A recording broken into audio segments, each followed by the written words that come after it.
Hi everyone, and welcome to another episode of the Sounds of Stadia podcast. On this week's show, we discuss the Stadia app going live to download, China limiting how long children can play games, and the gaming history of the world's most famous spy. So, without further delay, for your eyes only, onto the show.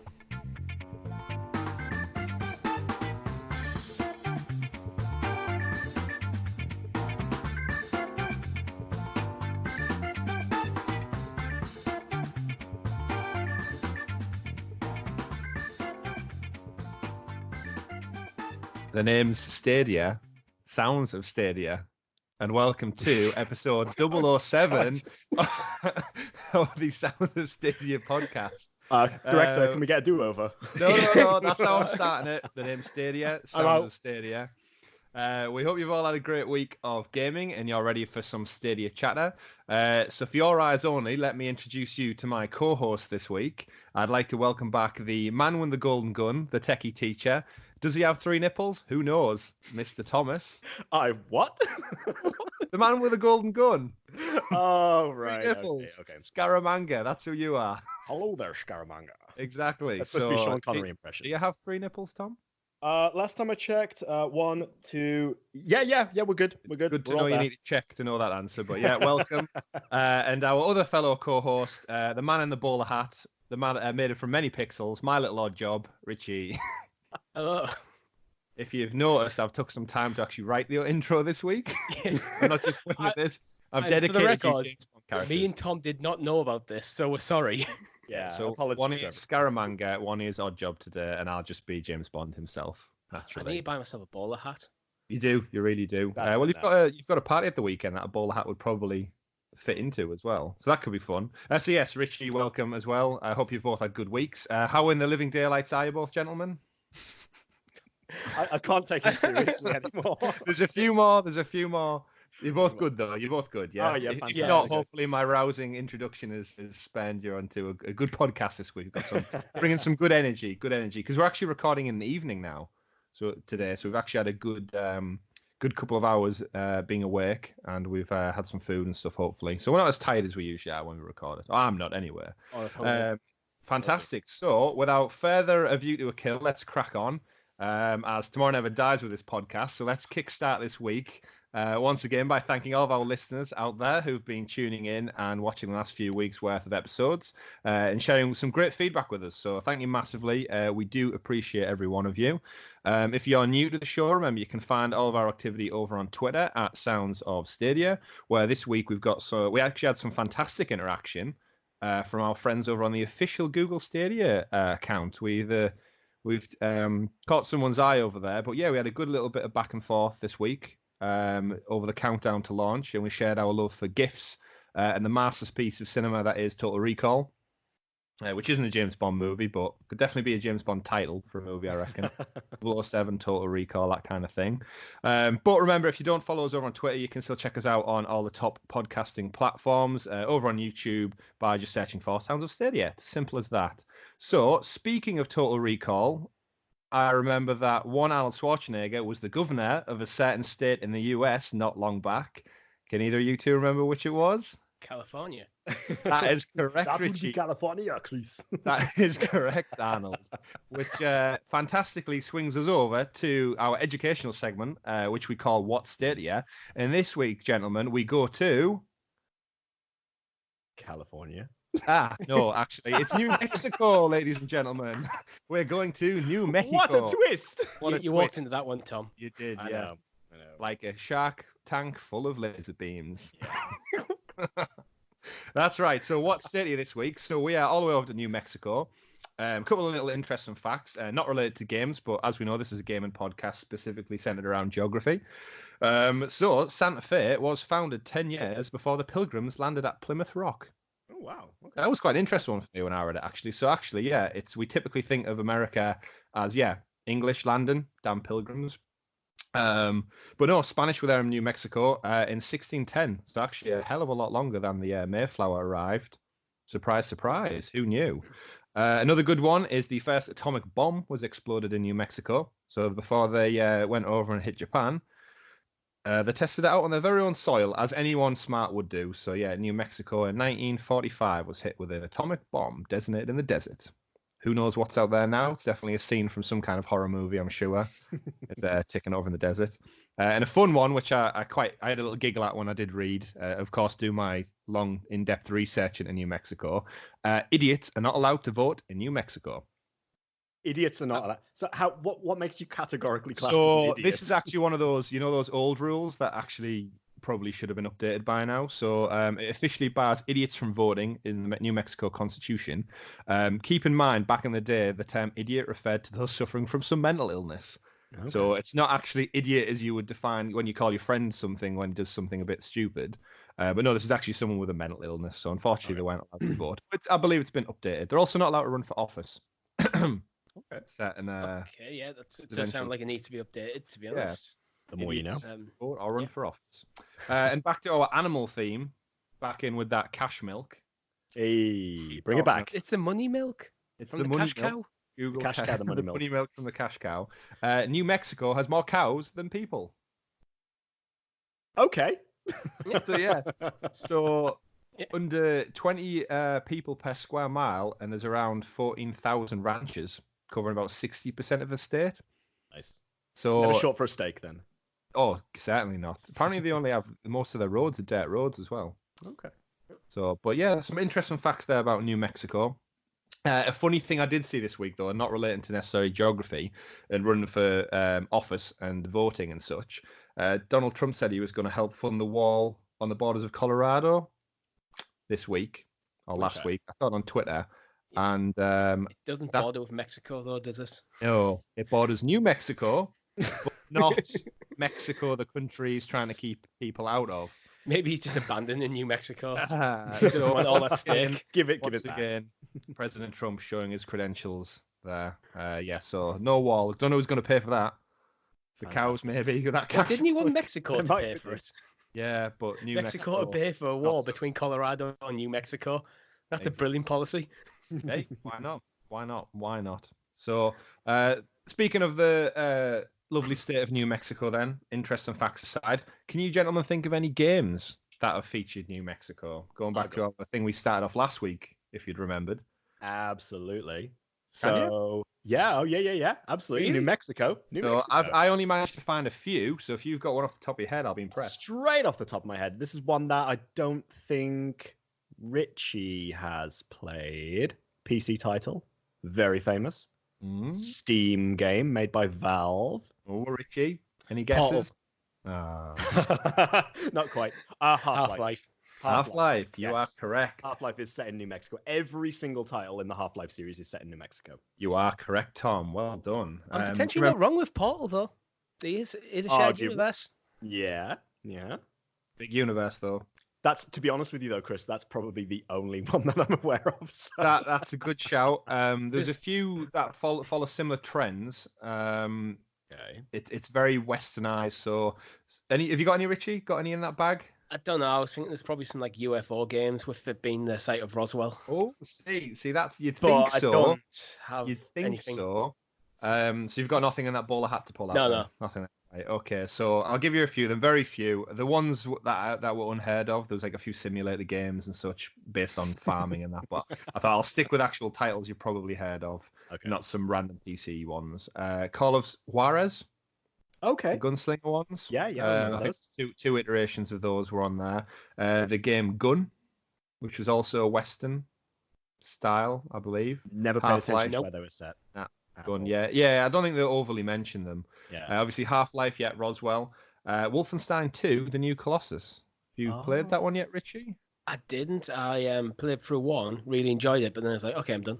Yeah, not the whole game, but there is a segment Yeah. apparently in Roswell. But yeah, I really thought, Tom, there would be loads of games centered around there's got to be like X-Files games from days ago. The list I looked into didn't have them, but yeah, Wolfenstein 2, Half-Life, Call of Juarez, and there was one again, Richie. I think you went for it last week on Grand Theft Auto, Red Dead Redemption 2. There's a lot of people who believe that the New Austin area of Red Dead Redemption is based on New Mexico, but again, it's an alternate kind of spoof take on it, rather than being a direct copy. Well, I would assume New Austin would be a play on Austin, Texas, so it'll be set in Texas. Yeah, maybe. But again, I looked at a few bits and pieces to get an idea, and it was because again, it borders Mexico, so it's right down there, whereas Texas is a little bit too far. But we all know game maps; they don't really scale up or down very well in terms of it. I think what's the Ubisoft racing it, the Crew? That was supposed to be the entire of the United States. No one's telling me the map's that big. I haven't played it, but I can't imagine it scales up very well to the entirety of the United States. I guess some of these states that you're going to come to at a point that they're going to be quite like few and far between in terms of the games that are set there. But I'm quite find it quite interesting actually going through these more like lesser focused states compared to New York, because it'll be cool to really test ourselves with it. Yeah, when we go back and do the quiz of the year in the January episodes, and we call back and see how much we've all remembered, and especially me, who's probably deleted the doc of the information that I type, organized, see if I actually remember it. But yeah, so to keep it Stadia centric, a good quick segue there, hopefully, is that a giant open world that's scaled up to all these states. Stadia has the potential for that, hopefully, if it's running off a server. Imagine an actual real world United States, you could travel everywhere, and it's all run from a giant server center. Amazing. As awesome as that sounds, sometimes I think developers can get too fixated on making a big world, and you end up with a big world with nothing in it. Yeah, empty world. Vapid space with nothing but cows, bears. Gamifying things is actually a good thing to do in video games. Yeah, you want stuff to do. That was one of my gripes with Red Dead Redemption, is there was lots of stuff going on, but it was far and few between, with a lot of trotting, a lot of horse trotting going through. That's but one of the reasons anyway, why I played it. Yeah, to bring things back around then to Stadia, Tom, would you like to kickstart us off this week? I'm sorry, which segment are we moving on to? Is that the super sexy special? Oh my god, I'm forgetting it. The super sexy special Stadia Story segment, aka the news. The news. Oh, Rich, you were late with that one. We haven't actually decided what order to be saying. True. I dropped the ball. So it falls from me. It falls from me. All right. What's in the news today, Chris? So, we had quite a quiet week to start off with, and everything started kind of dropping, which, as you'd imagine, 9 days out from Stadia launch, the information is going to start trickling down as it starts to go mainstream. They get things kind of in the pipeline ready to go live. So I'm hoping next week's going to be just as information filled. But main story at the top, I think, is the big one, is the Stadia app is now live over on the Google Play Store. So anyone who's got an Android phone, get yourselves on there and download the app now. In the pre-show, we did discuss with Tom that he doesn't have the app. Why is that, Tom? Because I'm a filthy traitor and I have an iPhone. Yep. So, his words, not ours. His words, yeah, we didn't say that to him. So he really is a Bond villain, it turns out. Yeah. So we've seen this app. It's gone live. A few websites and stuff have broken down the APK file to kind of give us some insight into what the app's actually about. First quick thoughts, Richie. You've jumped on and used it. Obviously, it's very limited at the moment to what we can do, but yeah, I mean, I've installed the app and I've got up to the point where I can enter my invite code. So I don't really have any huge thoughts on how the app works at the moment because I can't use it. Yeah, it's what I expected. The logo is on the icon for the app. It boots up and asks you which Gmail account you want to log into, which proves our theory last week that we thought it was going to have some kind of Gmail integration.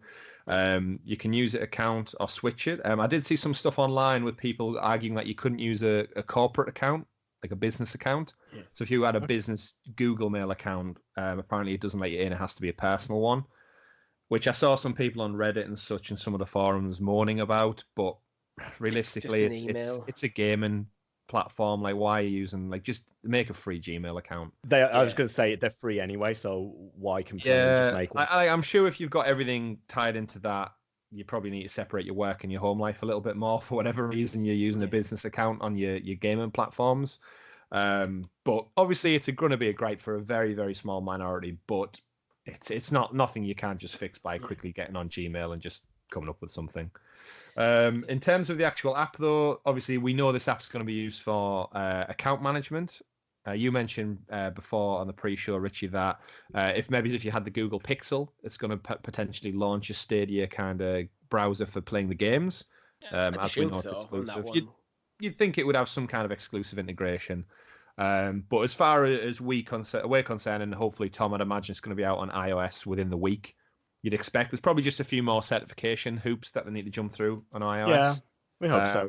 There's not going to be a barrier there because if you look at it, there's infinite Google apps available on iOS because they're quite open platform. You can get all the docs, the Excel counterparts, Google Search, Lens, Translate, and all the usual ones are available. So I don't think it's going to be an issue. I just think it's a case of if not when.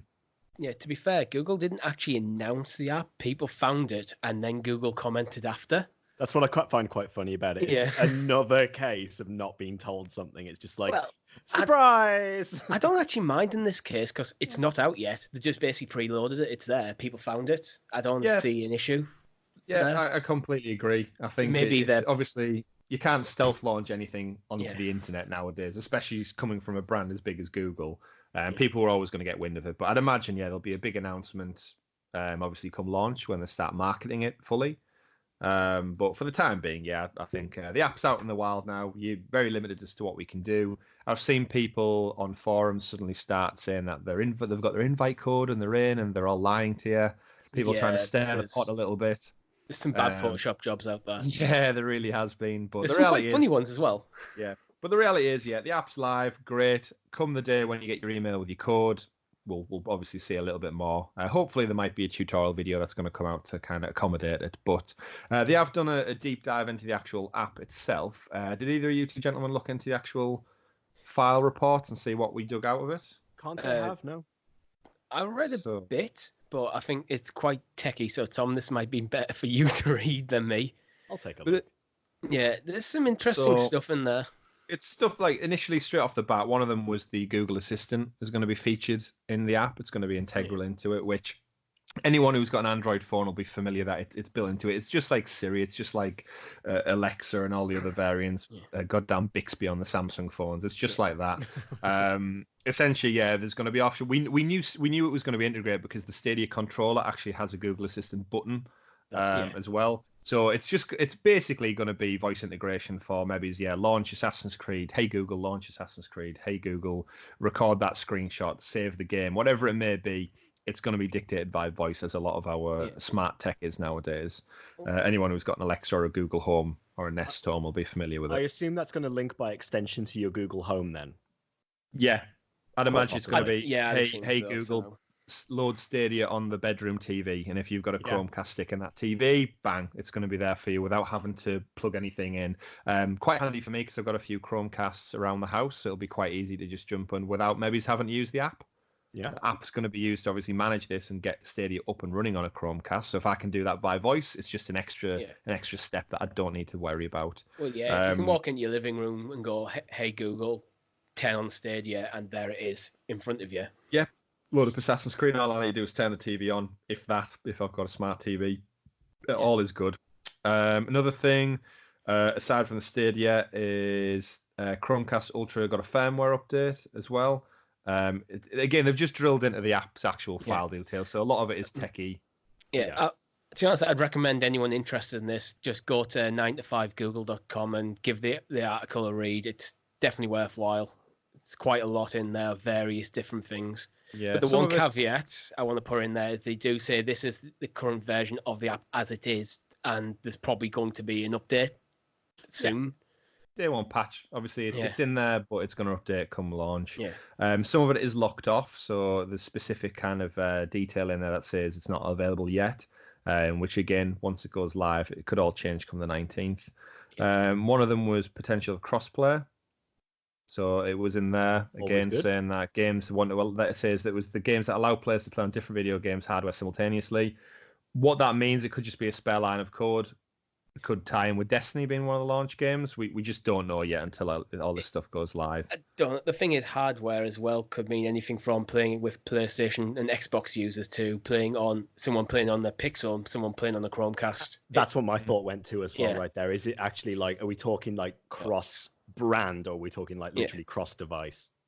We don't know. It's literally just one line of text in the APK file. APK, it literally is as though you're just going to read the HTML on a website and you're getting kind of these little snippets that don't mean anything detached from the actual visual aids, but as lines of dialogue, you can kind of extrapolate what we can speculate about what we think it might be.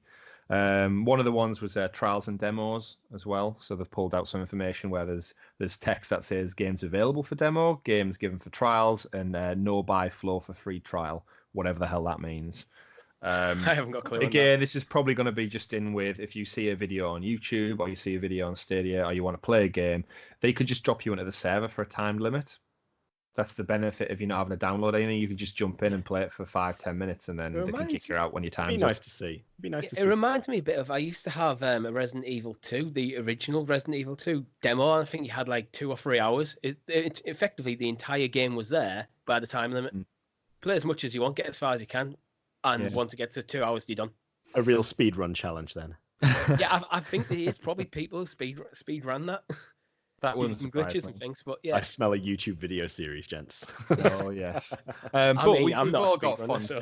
Yeah, we've all got fond memories of demo discs anyway. So if they're bringing demos back, all the better. And again, if everything is going to be a la carte, available on a digital storefront, you're going to need something to entice people in, because the reality is there isn't going to be that hands-on demo you're going to get at your supermarket or at the shops or anywhere like that. So yeah, surely a couple of small demos will do them well. I do like the idea of a timed demo, because if you demo a game, instead of having a random snippet of the game, you just start, play for a couple of hours and go, actually, I like this game, I'll buy it, and just continue.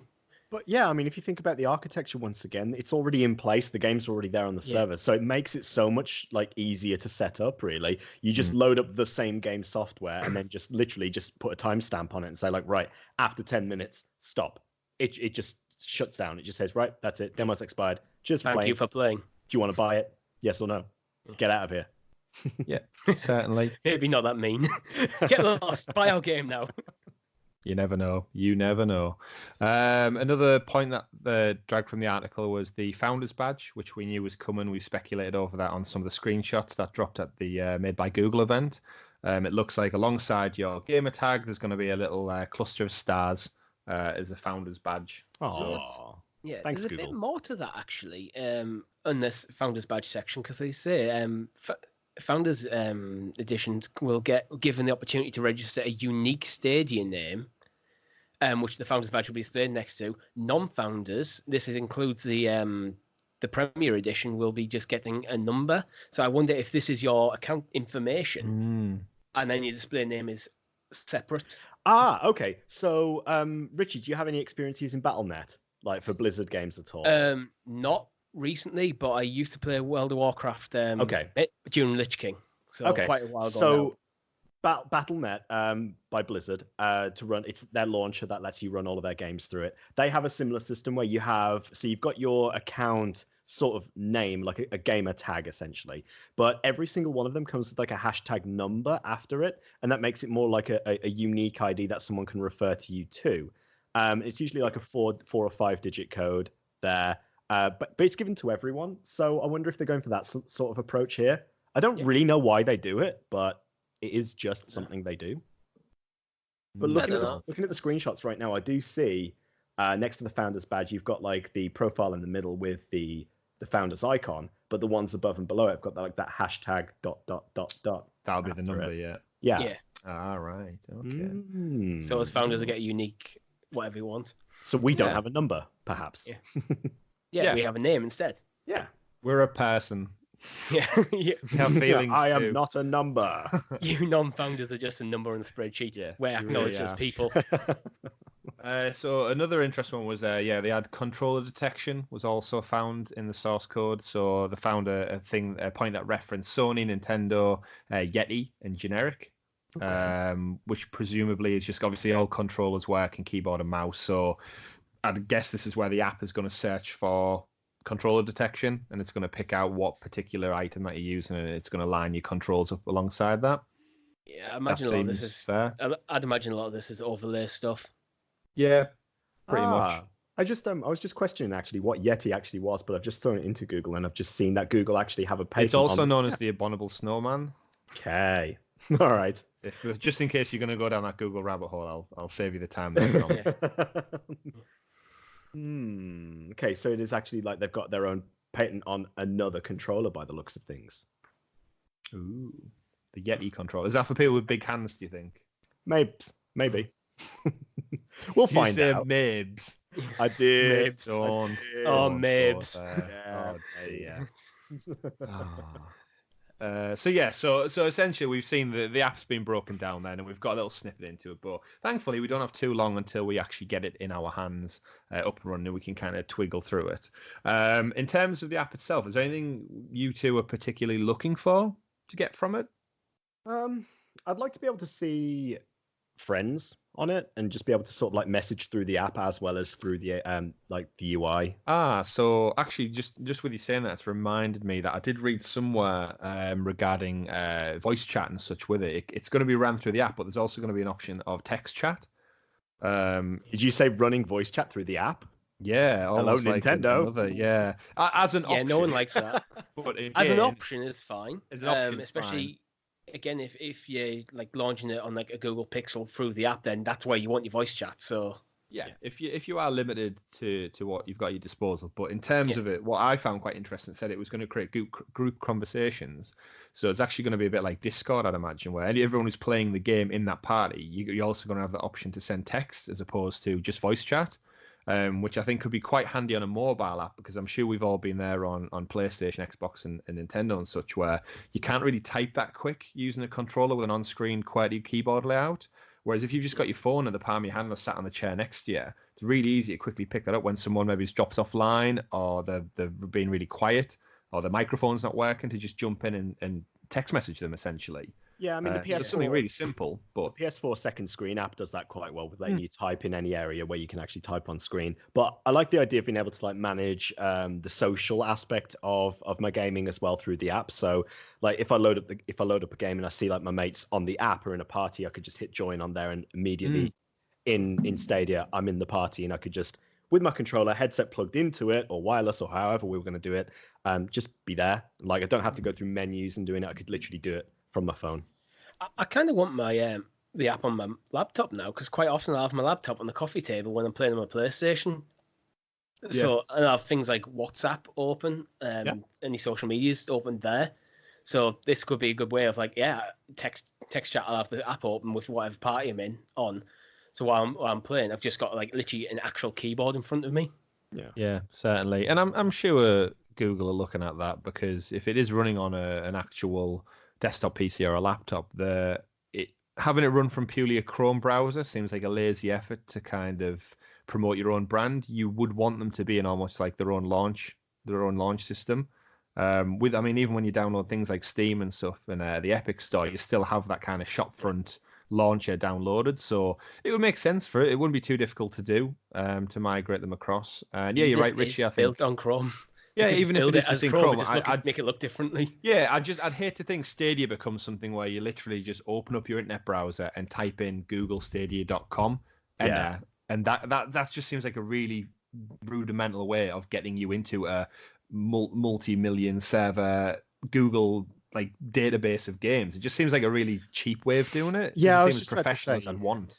It seems a little bit cheap, that sort of approach there, because there's no sort of like user interface to go with. If you could just go in with the browser, it's just the browser. It would not be nice to have some sort of app to go with. Yeah, it's just as boring as a website. It's like it needs that big, like, I want that logo to pop up with a splash of color in it to say whatever the Stadia sound effect is, and log in, and then all my game history pops up in my library. I want to see it be quite dynamic. I don't want to be to see a static browser with just, hi Chris, log in here, sign in, type done, and I'm in checking my emails alongside my games. It's not what I want. You know what? I kind of want that. Do you ever pin like apps that you use quite often on the laptop or desktop onto like the taskbar? Yeah. I want that Stadia logo on there. Yeah. Yeah, because we've paid money for it. Yeah. And I'd like that. I want it to be front and center of like, I've got the PlayStation app currently on my, I think, second window on my phone screen, because it's easy for when I jump in. I want to check the daily sales, or I want to check a trophy really quickly when I'm talking about it with friends. I want to check who's online. It's just really easy, and I want it to be that digital. It seems as though the whole point of Stadia is it's launching in the 21st century, utilizing everything it's learned before from its predecessors and putting it into practice. So yeah, I'd love it to be a big digital storefront across all platforms. That's nice, colourful, and modern. Excellent. So, I think another couple of stories we had this week come from IGN because it looks like they've got on the Stadia bandwagon finally, and they've got a bunch of IGN First, which is their kind of like exclusive looks into. So they do a lot of games and stuff. It's very rare, obviously, that they get to do a console launch, but they do a focused deep dive on certain aspects. So there's been a couple of videos trickle out this week. The first of which was combined kind of Stadia latency and how it works. And they had someone from their tech department come out, and it's about a 3-4 minute video. It's not too long, but it's well worth a watch because it gives you a good insight into how it works and the whole purpose of why they believed it was real. Did anyone get a chance to give that video a view? I'll give it a quick watch. Yeah, With same. with the latency stuff, there was a lot of talk on the internet before about it predicting your inputs. This goes in a bit more in depth on how that works, where effectively they predict lots of different potential outcomes and pretty much pre-calculate the potential results from that. So as soon as you hit the button, they're going at the next thing in the tree. So rather than waiting for your input, then calculate ahead, then input and calculate ahead, they're just pre-loading loads of different ones, and then to massively reduce latency. So the calculations are already done. As soon as they get the input, you just go. Yeah, and it cycles back around again to like the Yeah. power of the server really being able to do that. Because if you imagine your computer at home or your console at home, it just doesn't have the processing power to be able to make all of those calculations. So the whole point, the whole point of being able to do that is that they have the firepower behind the scenes to do it. It's as simple as that. But it is just imagine a tree. Here's where you start. Here are all of the different things you can do, and it's just like choose your own adventure in a strange way. It's like going down lots of different paths. That's in a nutshell how it's going to work. It's like a multiverse of game outcomes. Like in one area of the multiverse, I turned left. In the other area, I turned right. Then there's just multiple variations of my choice of direction. And in the next one, we've got Spider-Man 2099. Yeah. So, Exactly. Yeah, all getting processed within like a fraction of a second, which, like you said, Tom, it's a testament to how well they've got this running. But that's going to save on latency massively because it's already been calculated and thought out and programmed in. And I read an interesting article earlier this year, and it was actually from the Assassin's Creed Odyssey team, and they were basically, it was one of the catch-up videos to the kind of fan base community, and they were talking about how they render everything, and what you see on your computer screen, you don't really ever think about it, but all of the stuff behind your character off screen that you don't see doesn't exist in that moment. You'll literally have that cone worth of vision, like Metal Gear Solid radar map, where you're only seeing what's in front of you. Nothing slightly to the right off of your character's peripheral or to the left even exists in code. It's not there until you rotate to the right, and then the game processes and creates it. And it's really weird because obviously we all come from a world where our surroundings are 360.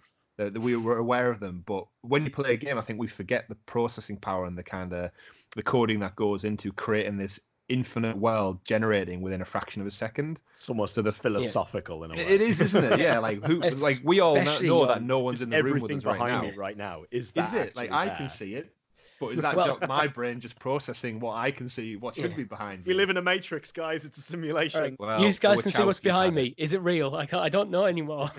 Yeah, it's really weird. But the fact that they came out and said that it's planning for those eight variables, or if not more, it's just using technology to its advantage, and that's crazy. It's super cool as well. It's just a lot of tricks, really. Like it's depth of field as well. The thing's further away, they'll render low poly versions of the object, and as you get closer, they'll slowly increase the polygon count to make it look better. That sounds like my vision. Yeah. As well. Yeah, that's Welcome to real life. yeah.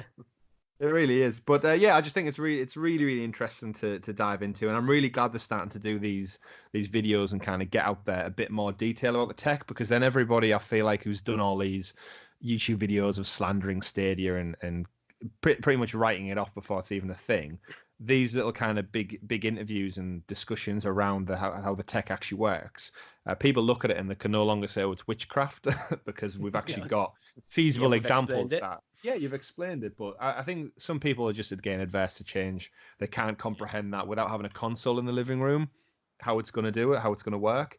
I saw something on one of the community feeds on Facebook earlier today, which was someone questioning the Pixel 4 not being as powerful as other flagship devices, and why they would go exclusive with the Pixel 4 for Stadia, because it doesn't have the processing power to run the games.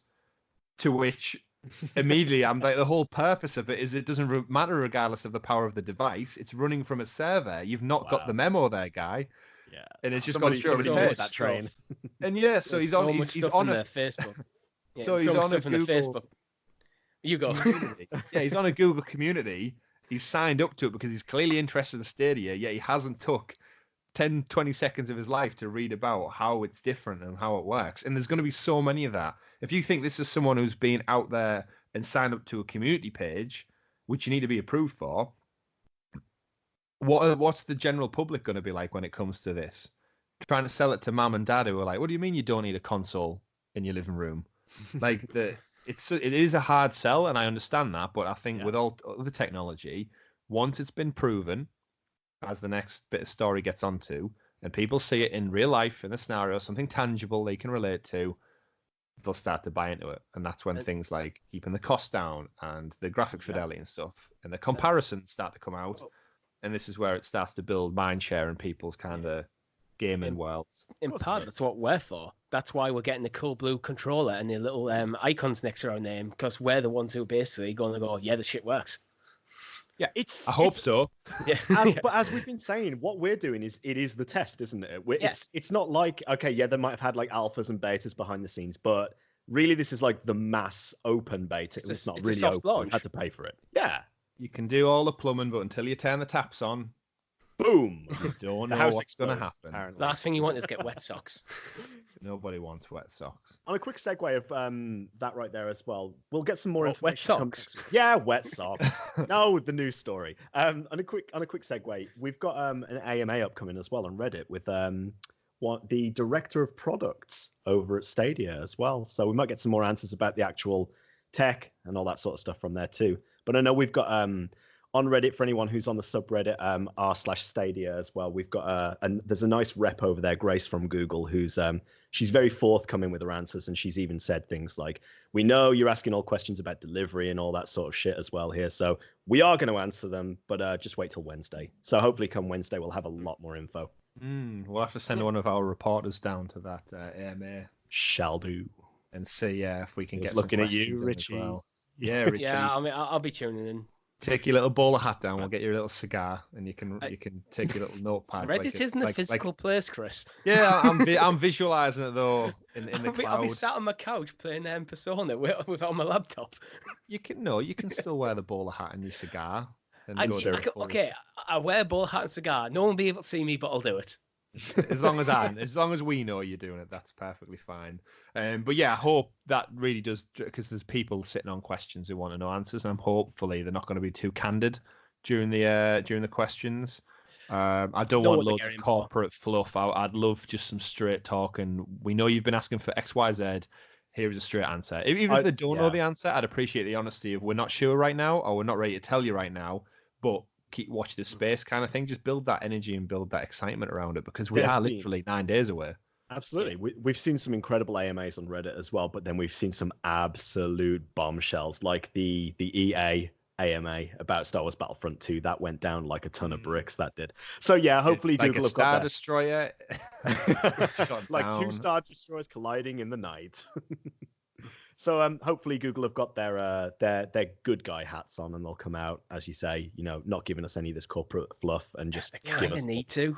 Yeah, they're launching the product. It's like EA, an established thing. They can take a few knocks. This is new for Google. If they don't do this well, they're not building well going forward. I think they'll be fine. I think me too. They've probably had many Q&As behind the scenes, and they do know the answers. It's just deciding when is right to give the public response as such. But yeah, I'm expecting a good couple of news stories to trickle out of that this week. Even if it's just information we've been desperate for, that'll be great. Sweet. So that's that story over then. I think there was a little bit about them using Doom on the IGN first videos, which basically convinced Stadia, which is pretty much what we've discussed there. Flickering over to another part of the world where Google's actually banned from. So very, very well versed for a Stadia podcast. That's a tenuous link. Yeah, Google's not allowed here, so we're not going to talk about it. Yeah, completely. It's one of the few parts of the world. China was in the news for imposing a curfew ban on gaming for minors. Did you guys have a chance to read this unbelievable news? I did, and to be honest, did. it doesn't surprise me. Yeah. So Tom, obviously you spent some time over in China. hmm Obviously, yeah, not surprised. We all have a friend over who lives in China as well. Shout out to Danny, wherever you are. Yeah, We Danny. don't see you for years at a time. We think you're still alive, but we don't know. It's He's when you over can get there. a VPN working and get Yeah, on whenever WhatsApp you get again. a VPN, he pops in, chats up. But yeah, essentially, so they came out and the banned certain hour restrictions on time. So I think it was gamers under the age of 18 will be banned from playing online between 10 o'clock at night and 8 o'clock in the morning. They'll also be restricted to 90 minutes of gaming on weekends and 3 hours on weekdays, gaming on weekdays, and 3 hours on weekends and holidays. It's part of China's latest move to curb video game addiction, which officials say is damaging to children's health. What do we think of this, gents? Could you imagine someone trying to do this to us back in our youth? Absolute bullshit, to be honest with you, Chris. Yes. First of Do all, you think imagine trying to play a game for just an hour and a half. I've played like 6 hours of Persona 5 today alone. That's commitment there, Richie. I mean, obviously China, if any country is going to impose any kind of ban, China with its entire WeChat infrastructure and government lockdown on all things digital will definitely aid them in clamping down on it. Do you think it's realistic? Like, where does the clock start? Is it the second you boot up your console, it's the clock's on? Well, yeah, you're just running with an egg timer on the side, just like, Yeah. shit, we're on time now, guys. I Let's mean, go. does someone come out and attach a little black box to your PC, like your Yeah, car, and it just surely times this out? only works on online games. Well, this is it. Like, Because- where does it link up to? But Yeah. without living over there, I suppose we don't know how hardwired Yeah. their infrastructure is to it.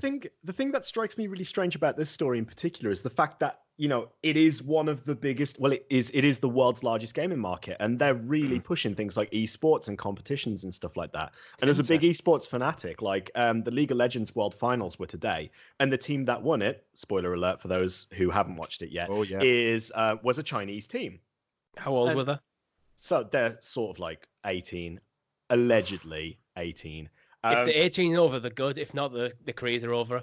Exactly. But again, it makes me think like the next year, the finals are being held in Shanghai, in China. And it's like, you've got like two different things going on here. You're like, on the one hand, you want to invest in all these video games and you want to like create competition and all this sort of thing. But on the other hand, you don't want children to get addicted. It doesn't always match up to me. It's like they just don't know what they want. I just they're don't very understand torn the between- logistics of it. Yeah. That's the thing that's interesting to me. 'Cause Yeah. let's say you have a kid who's 15 years old.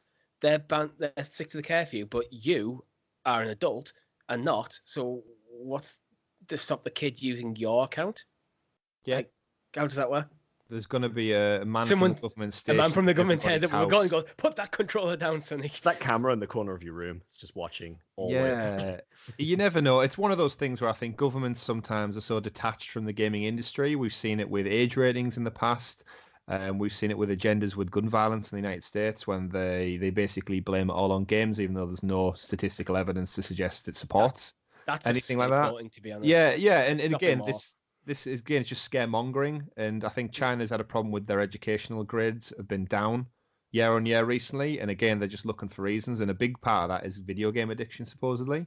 So And that's another thing I hate here in video game addiction. Like, I get it, people have like addictive personalities and so on, but it's just utter shit to me sometimes when I hear that term come out of people. everything can be addictive. Yeah, People that's the reality. If you like addicted to something, watching the movies. Like, it's no different. It's just entertainment. Like, Yeah. some people overindulge it to the expense of other things in their life, and that's something that the person has a problem and should be helped with.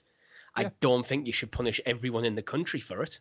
yeah, you can't tarnish everyone with the same brush. But yeah, in terms of like anything that's like we're all humans, so anything that stimulates our brain on different levels, whether that's games, videos, books, movies, TV, socializing, you can all get addicted in a way because guess what? It's enjoyable and it's fun, so you like it, so you want more of it. It's just natural human condition. But for a government to clamp down with such harsh restrictions as well, I think is laughable. But again, this is where China's stuck. They're in that torn point between communism and capitalism where they don't know where their feet kind of land at the moment. They're investing billions and billions in the market, but it doesn't traditionally fit Also, with their, you say that they're actually capping spending as well. 16-year-olds can spend up to 200 yuan which is £22, or 16, 18-year-olds can spend up to like £44 a month. Yeah, how is it So regulated? they're putting If it's that's parents who are real paying for it, strict. What if a new game it's comes so, out? yeah. 50 quid. You can't buy it if you're under 18. Yeah, it's so particular. It's unfathomable. And again, half the people who probably make these calls have never played a game in their life, so Yeah. that just shows it all. Sweet. So moving away from China, then we'll move back to the rest of the world who isn't controlled by WeChat, and we'll look at PlayStation's Jim Ryan discuss the future of having the edge over Stadia. So he basically came out and just basically was running through a few all things Sony. They've had a bit of a shake up this week with people leaving and new job hires and such.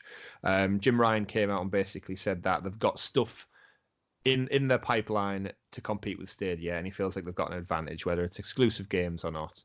But he just seems quietly confident, which I'm not surprised. I mean, they are the front runner at the moment, over 100 million PS4s sold, and they've got their exclusives, they've got the studios, and I think he was just posed a few questions around the threat that Stadia brings in cloud gaming, and obviously we don't know much about Sony's kind of plans for this, but they're not daft. This is my issue with this statement, to be honest, that it just seems him boasting. It's like nothing he said is incorrect. But it's like, oh, yeah, we're great. Well, tell us about what your plans are then. Yeah, it's just mind games. It happens just all the tell time. us. Like, you say you got something better in the pipeline than Stadia. What is this?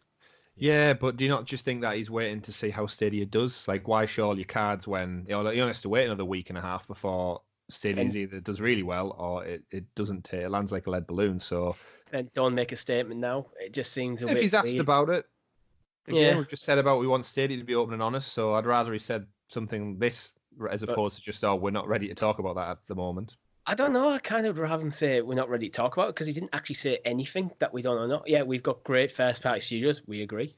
We've got a great brand. We agree. Yeah. But it's nothing we don't already know. Yeah. Word salad. Is it? You're talking about PlayStation 4 on this statement, not 5. Yeah. Oh well, he's clearly a smart man who knows how to spin the marketing wheel. Thanks for letting us know what we already know, Jim. Yeah, I don't doubt Sony got something great coming. My name is Jim. Thanks, Jim. Thanks for clearing that up. Cheers, mate. So that brings us to a wrap on some little news stories this week. We had obviously lots of news articles out there. Definitely chase them up and read into them a little bit. That brings us on to our topic of the show, or one of the topics of the show. I spent some time this week within my day job just discussing all things Google Pixel and Stadia with an employee for Google. Nice. How'd that go down? Not as well as I expected. Do tell us more. I haven't told you to yet, so I don't know. Did you think it was going to be positive? Yes, actually. I don't know. No. So basically, I had some time spent with an employee of Google who was out doing some marketing research regarding the launch of Pixel and how well it had landed, what the uptake from consumers were, what its general consensus around design, feedback, pricing, all the kind of usual market research that goes on. So you're talking full-on Google lanyard, badge, jumper, hoodie, everything on brand. And they were talking to some of my colleagues around it. And naturally, I just listened in. I wasn't actually supposed to be part of the visit, but I was there anyway. So I introduced myself, and I was quite intrigued to see if they had any Stadia information. Get in there, find out about any surprises or sneaky inside exclusive scoops that I could bring back to the show. And to my surprise, didn't know anything about Stadia whatsoever. Is that as in didn't know any information or didn't know what Stadia was? So I asked, one of my feedback was, how come none of the marketing material that we saw in the public in the UK references Stadia whatsoever? Because my argument was that it launches in under 2 weeks and it's exclusive to that particular device. So anyone who's a gamer out there, this would be a massive kind of market push focused on, hey, guess what? You're buying it on whatever mobile network you choose to. Here's the phone. It's exclusive to several networks in the UK. Guess what makes it unique? Yes, it's got a great camera, as does a lot of other phones on the market. Guess what? It's got a great processor. It runs on Android, etc., etc., etc. The same stuff that we've all decided when we've went and bought a new phone. But what makes it different. Stadia, it's literally exclusive to this device, and the lady I was talking to promptly flicked through a little pack that she had with her, a little Google Pixel pack. What's Stadia? Nothing. Not a sign of Stadia in sight, several days out from global launch. So I, as you would of any good host of a Stadia podcast would do, is educate her on all things Stadia and the benefits of it and why it should be integral to their marketing and advertisement. Here's some links. Here's some feedback. You might be following us on Twitter now, for all you know. You might be in the podcast listening right now. So if you know who you are, as we discussed on the day, you need to go back to your peers and feedback that this is critical to your future marketing. I don't work for them, but it's an extra marketing beat for them. Thing to get out there, and everything that I discussed, the two guys who work with me were actually super intrigued by it because they knew nothing of it. And yeah, pretty much by the time I'd finished, it was almost as though I'd done a 10-minute sales pitch on the benefits of it. To a Google employee. Stood there. Almost with a Google, to a point where I'd done such a good job that we actually exchanged lanyards. I actually managed to get a Google branded lanyard out of her because it was such a detailed conversation. But to the credit again, it's just an employee, a big cog in the wheel. So no disrespect to the employee themselves. No. They were very astute at the job and they did the market research accordingly. But my disappointment, obviously someone who's very integrated in the Google ecosystem and as an investor in the Stadia Founders Pack, very, very disappointed that their employees who were out there to do this research had no clue about Stadia whatsoever. And for me, that was just a telling endorsement of potentially what it's going to be like pushing this out to the public. If their employees don't know, their business partners in the UK don't know, what's the general public going to think? It does feel like a bit of a miss when Pixel has just launched. Why not? He's an extra thing for salespeople on the ground in phone stores up and down the country. He's an extra thing that you can use to push this. This is Google Stadia is exclusive to these for the time being. It's a competitive market, and the reality is this is their fourth iteration of the Pixel phone. And what makes this one more unique than any versions of it prior in previous years is that, guess what? In a month's time, it's going to be the only place you can play AAA games on your device without killing the phone. In fact, you can't. So it doesn't matter. It's literally the only place to play them. I'm trying to think there. I was like, oh, you could go. You can't. It's literally the only place you can go cloud-based and play these games on your mobile device, exclusive. I feel we need to rally up all of our listeners. Guys, get together. We need to get this message back to at Google Stadia, however we do it. I think we need to get this feedback to them because either they're unaware of this sort of discrepancy, this lost memo, or they don't care. I can't imagine them not caring. Well, this is the worry. This could be Google's internal thing. So Google is a huge corporation. Stadia is one small wing of it. Maybe it's just the case of the Stadia team, the Pixel team, not communicating well enough. But I know it shouldn't be considered a small part of the team if they want to launch a successful product. This should be everybody should know about it. If it was going live to all Android, fair enough. It's not a unique selling point. But the fact that they're out there trying to promote this new product that's less than a month old, and one of the key pillars isn't being spoke about in their briefs, or it's not even in their pack. That's the word. It's not even a footnote in their pack. What in the How are my colleagues supposed to know about that? How is the general public supposed to know about that? And it just had me a bit worried in terms of marketing. But don't get me wrong, I give it my all. I give it all the honest feedback and all the detailed description of the benefits of Stadia and why it should be the key selling point for the Google Pixel, aside from the amazing camera that it's got.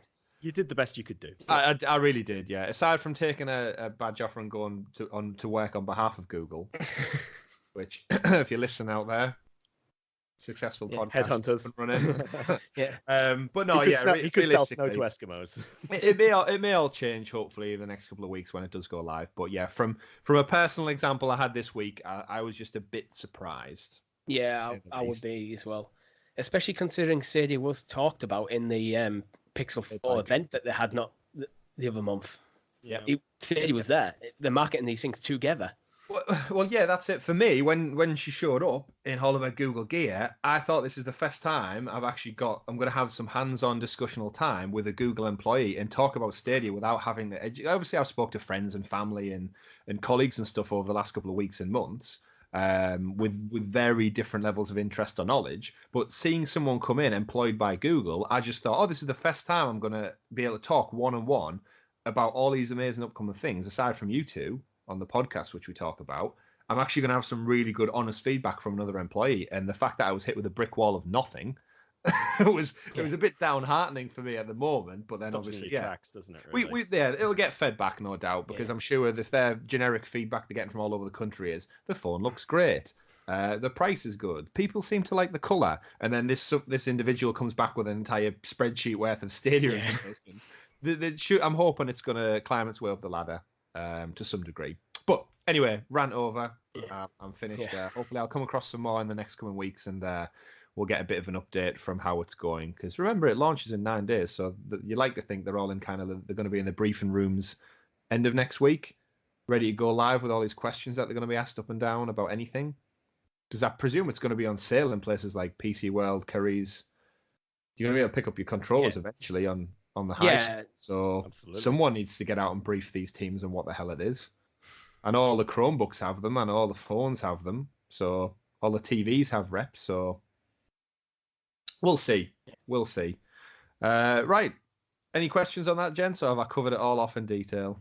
I think it's quite interesting. You've got that there? Yeah, I'm really interested to see how they sort of address this, to be honest with you. Like, I'm honestly sort of like waiting with bated breath for these next 9 days and just sort of figuring out like what the hell is gonna happen. It's going to be an interesting one. This Reddit AMA is going to be very interesting. Yeah. Magic. Excellent. So that is it on the Stadia specific chat this week. We'll move over to question time, and we've got one question in honor of it being 007 episode 007? Yeah, 007 episode. Don't know why I said it like that. Doing things backwards even when it's not necessary now. I wanted to know what your favorite James Bond gaming moments are. So I did a bit of a dive into the history of James Bond games because I've got some very fond memories that go right back to the very first one, which was GoldenEye on the Nintendo 64. I'm sure we've all played that before. Classic. Very fond memories. Any that stand out for you too? GoldenEye, basically. Yeah, I was going to say. It's one of the best games on the N64, and it was fairly early in its life cycle as well. That game was amazing. Yeah. I remember seeing in like a Nintendo magazine, and it's like GoldenEye was in there. This was before launch. It's like, that looks amazing. The graphics on that are phenomenal. They're not. Yeah, if you've played it recently, I know I think you ran on an emulator, haven't you, before, Richie? Yeah, there's bullet holes in the wall. That which fade in 2 minutes. Yeah. Look at the polygons, Richie. Look at the polygons. Yeah. It's all about the GoldenEye multiplayer. Go on, Richie. It's not even that bad graphically, to be honest, considering its age. It doesn't play as well as most modern first-person shooters, with it being basically one stick. You can't it's just all auto aim. Isn't the AK-47 literally just like holding a pipe in your hand? There's no actual like definition on the shape of the gun, or it doesn't counter in any movement. It's literally just a straight. I was going to say, you could see the auto aim as the gun moved around. You go back, try going back and playing it now after you've played like all of your PS4 and Xbox shooters. Like, it's literally impossible to play. Like, moving around, using the D-pad, using the stick to aim. It's just like, what in the fresh hell is this? You have to turn the auto aim off and change it into Turok controls. At least then you're using the C buttons as you move, and you're using the stick to aim. So it's a half step towards what we used to. I'm with you. The inverted ones don't really. I can't remember what point the inverted controls kind of like changed to modern day. It just seemed so transitional. But yeah, going back, it's so stark, like how rigid the controls are. Yeah, back in the day, you could play it so fluently. Yeah. You're just all over the place without even a second thought. And yeah, now it's very, very not aged well, to say the least. Yeah. But fond memories nonetheless. Did either of you two have a chance to jump into any other games I've put on the list there? I think I played Tomorrow Never Dies, but I don't think I don't remember playing a lot of it. To be honest with you, I've never really been taken by the James Bond games, and I think that's just because, like, going through my gaming like adolescence and so on there, really. It sort of just like went over my head a bit. I was always interested in certain titles, and the James Bond games, while I loved the movies, just didn't really care for them. I didn't have the space for them. I've got some really good memories of them, but I think a lot of for mine comes from the multiplayer aspect on them. This is obviously before the Call of Duties and stuff of the world took over multiplayer massively. Yeah. For me, obviously, GoldenEye was huge. 4-player split screen with my cousins and friends and stuff was fantastic. I did have James Bond for the OG Game Boy back in '98. That was a top-down kind of Zelda-esque, go through loads of rooms, figure out puzzles, get your weapons and stuff. But it was very basic. I remember you bringing that in the school one day. I've still got it, I think. I still actually have the cartridge kicking around somewhere. Toy day in school, something you brought your Game Boy in. I think I had Pokemon in mine, you had James Bond in yours. That was a good day. In a rucksack full of batteries because you needed them. Yeah. But no, I remember Tomorrow Never Dies for the PlayStation. I remember Well There's Not Enough. The big ones that got me is when it switched up to PS2. Agent Under Fire, we've actually played that, Richie, recently around mine, if you can remember. It's the first game that they had where they didn't have the facial likeness of Pierce Brosnan, so they just basically designed a generic white guy.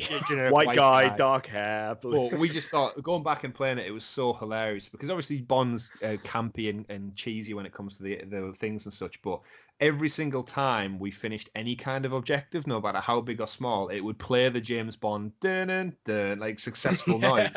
When you were doing things like just opening a door or unlocking a car, and it would just play it as though you've achieved some like massive success.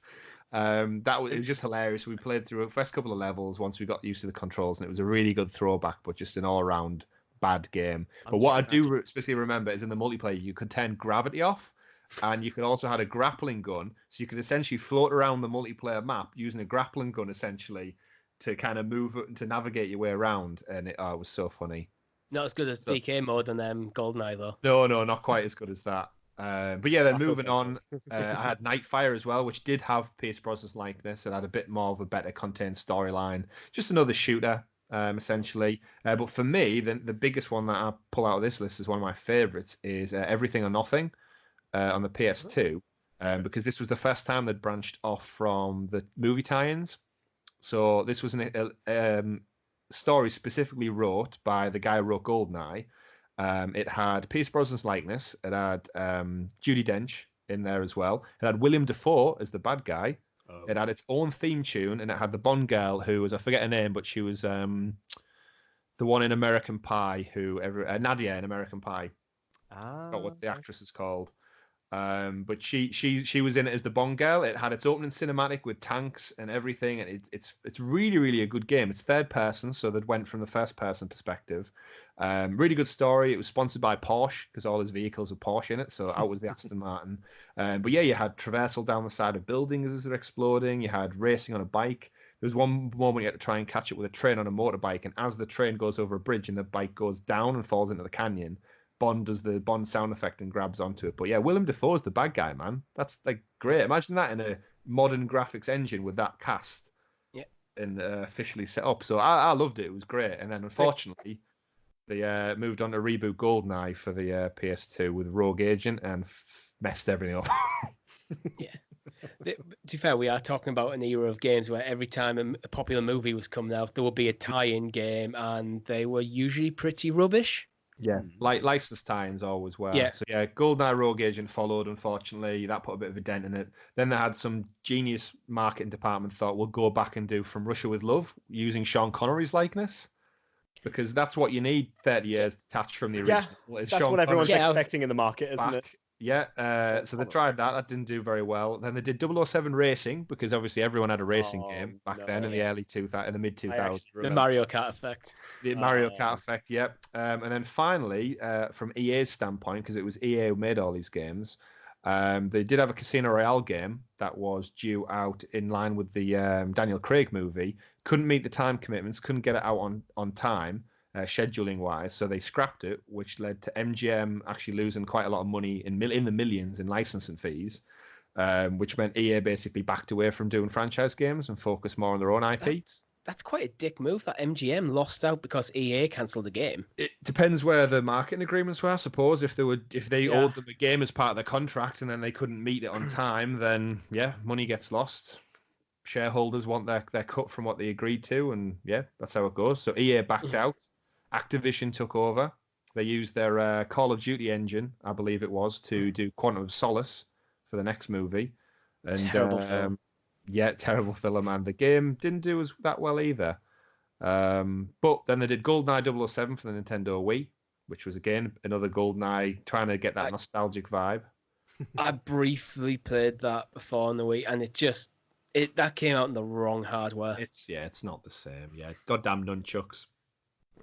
And then yeah, just to wrap things up, it was Bloodstone 007, which was a unique story with Daniel Craig's likeness, trying to kind of go off the everything or nothing vibe in Call of Duty's engine again.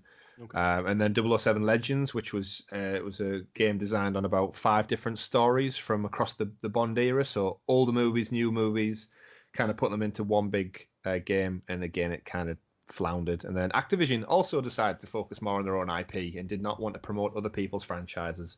And that brings us to a close on Bond games, although I'm no doubt there's a million mobile games spin-offs and stuff. Yeah. But yeah, give me a good James Bond game. I'm ready for it. An original, though. An original James Bond game. With Pierce Brosnan, because he's the best one, in my opinion. I like the Daniel. I like Daniel Craig. Yeah. Some of his movies were hit or miss. I don't think it's necessarily his fault. Yeah. No, definitely. But yeah, for me, GoldenEye's always got a special place in my heart. Yeah, same. For obvious reasons. Absolutely. Theme tune, bad guy, Sean Bean. Shout out to Sean Bean. We didn't mention him in last week's episode, 006. Rest in peace.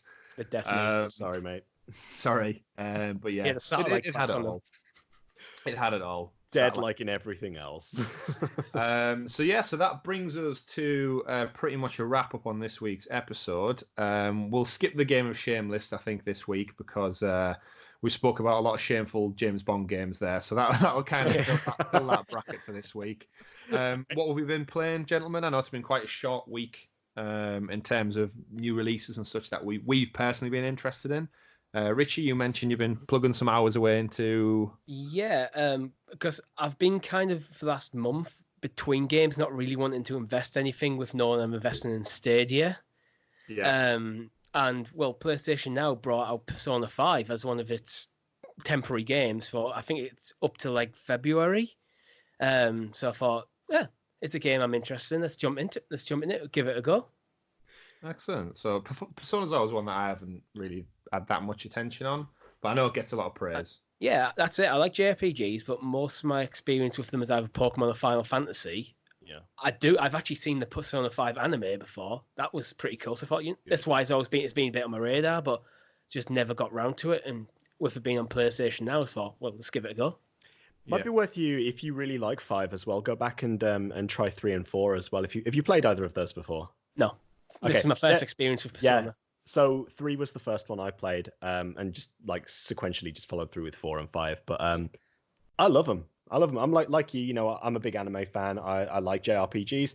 It's cool. I like it. Yeah. I feel like there's a lot to do with it, and sort of when I'm playing through the Persona games, it's one of these things that I feel like I've got lots to try to keep to on a schedule. But there's so many different endings and ways things can go that it's just fun to play through just willy-nilly. I feel like I'm 12 hours in at the moment and I'm still getting tutorial messages, and I feel like I haven't touched the surface. So I get when people say it's a meaty game. It's trying to manage all those character relationships as well, and like trying to be at certain places on certain days with certain items. It gets quite tedious, but it's still hella fun. I haven't got that far yet, but it's starting to drop feed them in. Yeah, it sounds like you've committed yourself, Richie, for the winter months to the long 80, 90 hour campaign that's going to be Persona 5. I myself have been playing. I played Mario Kart with some colleagues this week. Kicked their ass. Which I was worried about because leading up to it I was quite confident, and then I thought they'd never played it before, but no, it turns out they used to play it all the time. So I had like these immediate moments of anxiety before I played, but now fest every time, no worries, no doubts. Which led me to come home to the Crash Team Racing update, Neon Circus, which I think Tom you've been jumping onto a little bit of as well. Need to unlock all those characters because I don't want to pay for them via microtransactions. So guess what? If I play the game, I'll unlock them. Crazy how that works. Who would have thought? So yeah, still loving that. And I'm basically just biding my time for next week when we get Jedi. Well, I get, because you two haven't got it on order yet, as I've learned. Jedi Fallen Order. I'm the beta tester. I don't care. It's Star Wars. I'm hyped. Give me that lightsaber. And Tom, what have you been touching this week? Like you, I'll say Racing. playing, touching sounds weird. So. We know you're engaged now, so it should only be one answer. Yeah, that's true. So yeah, like you, Crash Team Racing, Neon Circus. It's been a lot of fun. Nice new track, enjoying it. New characters and all of that stuff as well.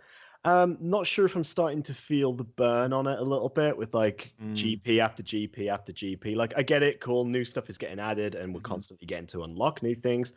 But I am starting to feel like it's becoming a grind now. And when games start to become like, you got to do this every week, that's when I start to feel like the fun's going a bit now. I'm at the point where I'm doing it for the main character that comes out because they seem to be the flagpole ones and they're the characters I remember. Personally, this month's Koala Kong I felt like should have been in it from the base game anyway. Yeah. But now they finally get around. I'm literally just trying to bank these in my own catalogue. So when I have friends around for party nights and stuff, and we do a couple of races, there's that list of characters that everyone can jump into. Yeah, that's the little reason I'm doing it. I'm not doing it for any personal victory points or anything. So yeah, I'll get Koala Kong in the bank and I'll jump out and I won't push it to the limit. No, like I said, I'm starting to feel that fatigue a little bit now. Yeah, I think the past few GPs I've been going as a bit of a try hard on it as well and just trying to unlock everything. And now I'm at the point where I'm almost feeling like I don't care so much. Like I still like it, but yeah, we'll go for it. Other thing I've been playing is Ring Fit Adventure on the Switch, which is the fitness stroke RPG game because I'm a fat piece of shit and I need to get ready for my wedding. So, ready for your wedding? Ready for my wedding. I've never heard of that before. What do you do? Out. So you've got this. It's like the next. Scream it. Oh God. Perhaps if you're lucky. So you get two accessories. You get like a leg strap that you can put one of the Joy-Cons in, and you get this giant rubber ring as well that you can fit another one in. The idea is that the leg strap with the Joy-Con in it can track your leg movements, and the other one on the ring can track things like compression, pulling it apart, just like position, whether it's like facing down based on the gyrometer. And you have to, it's almost like a conveyor belt type game, but you have to physically run through levels and fight monsters in a Dragon Quest style fighting sort of game where you've got the enemies in front of you and you have different fitness moves. Like there could be things like overhead presses to squats to like leg raises on the floor. And when you do those exercises, you're actually attacking the enemy by using them. And they're all color coordinated. So you've got like enemies with like strengths and weaknesses. So you have to try and like, again, strategically pick what you use against them. But as far as it goes, it sounds like, oh, it's another fitness game, but I'm actually having a hell of a good time with it. It's really fun. If I was an enemy in a dungeon and I saw you run up to me and just start doing some leg raises, I'd fuck off. Yeah, run for the hills. This guy's really weird. Fun. It's really, really fun. Like it actually does sound it. Yeah, it's worth checking out on YouTube. It's Ring Fit Adventure. It came out like end of October, sort of mid-end of October, but yeah, having a blast with it. But I got to lose weight. I like playing games. Yeah, you gamify it. That's the best way to do it. Exactly. Beat Saber is fantastic for that. You feel like a sweaty hot mess when you finish doing a few songs in that. Yeah, still waiting for that invite. Well, anytime. Excellent. So that, I think, brings us to a wrap on our fitness adventures for this week. And also the show, because once again, ladies and gentlemen, we have gone over on our time. I think this again is the longest. Usually is. It's just going to keep happening until we end up doing. We just want to deliver you with premium content. That's it. Premium quality content for absolutely free. So once again, thank you for all spending your time with us this week on the 007 podcast. Remember, if you'd like to support us a little bit more and give us the future cash milk to do future content and keep this podcast. It's money milk. Podding. It's not. It's cash milk. You can head over to patreon.com/Sounds of Stadia and help out our SOS cause. And if you'd like to keep listening on our free feeds, you can do so over on Spotify, Apple Podcast, Stitcher, and many others. And remember, you can also find us over on YouTube by just searching for Sounds of Stadia. Enjoy your final week, ladies and gentlemen, without Stadia. That's right. It's the final week without it in the pipeline. You'll hear from us soon. So from Russia with Love, I've been Chris. The spy who loved me has been Tom, and our very own little quantum of solace over there has been Richie. We've been Sounds of Stadia. Thank you very much for listening. Catch you next week. Goodbye. Dr. No. You just thrown the only one you know in at the end. Dr. No. Brilliant. Right, thanks a lot, everyone. Bye-bye.